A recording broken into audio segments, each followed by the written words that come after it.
श्री श्री सद्गुरु देवाय नमः। पाप करके कोई सुखी हुआ नहीं है। पाप का फल दुख है, पुण्य का फल सुख है। पाप करने में जो सुख समझता है वही अघासुर है। पाप पहले मन में आता है, मन बिगड़ता है। मन बिगड़ने पर मन को धिक्कारो। लोग तुम्हें वैष्णव कहते हैं, ऐसे खराब विचार करता है, तुम्हें मार पड़ेगी। कदाचित मन भले ही पाप करे, वाणी में पाप न आए। इसलिए संत बार बार कहते हैं कि जीभ से भगवान के नाम का जप करो। जो जीभ से सतत जप करता है उसकी जीभ खराब शब्द नहीं बोलती। अतः भगवान के सुर में सुर मिलाना ही वैष्णव का, साधक का, भक्त का परम कर्तव्य है। जो भगवान के सुर में सुर नहीं मिलाता वो असुर है।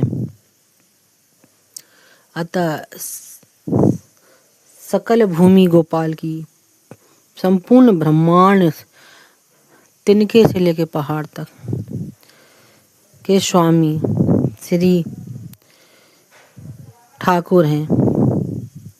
अतः हमें उनकी किसी भी वस्तु का उपभोग करना है तो उसका मूल्य तो चुकाना ही पड़ेगा।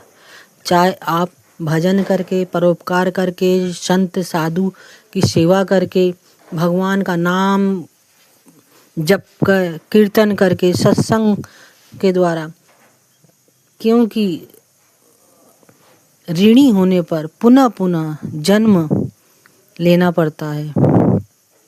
अतः भगवान की द्वारा प्रदान प्राकृतिक वस्तुओं का उपभोग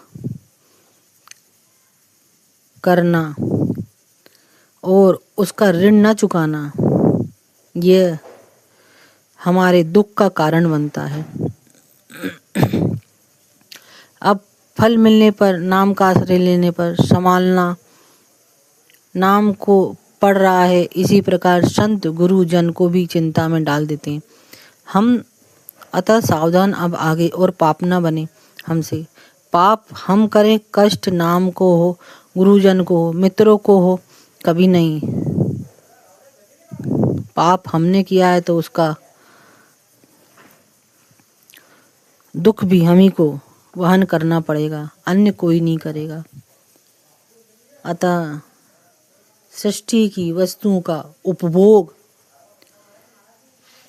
किसी का बिना मेहनत किए अन्न ग्रहण करना, किसी के द्वारा निःशुल्क प्रदान की गई किसी वस्तु, अन्न या प्रसादी का सेवन करना, उसको जप माला द्वारा चुकाया जाता है। ऐसा न करने पर हम उसके ऋणी हो जाते हैं। अतः उस वस्तु, अन्न या किसी भी चीज का मूल चुकाने के लिए हमें पुनः पुनः जन्म लेना पड़ता। अतः साधक, भक्त, वैष्णव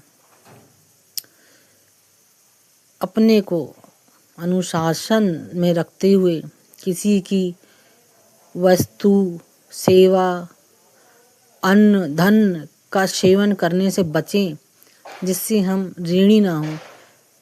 अतः संपूर्ण वस्तुओं के स्वामी भगवान श्री कृष्ण हैं। उनके निमित्त हमें जप अवश्य करना पड़ेगा, भक्ति करना पड़ेगी उनके प्रति, सत्संग करना पड़ेगा, स्मरण करना पड़ेगा, कीर्तन करना पड़ेगा, करवाना पड़ेगा। नहीं तो हम कराल गाल में फंसते जा रहे हैं कई जन्मों से।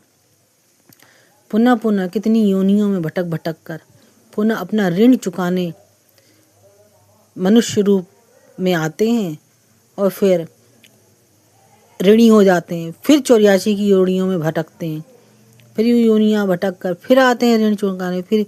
अतः साधक, वैष्णव बड़ी सावधानी पूर्वक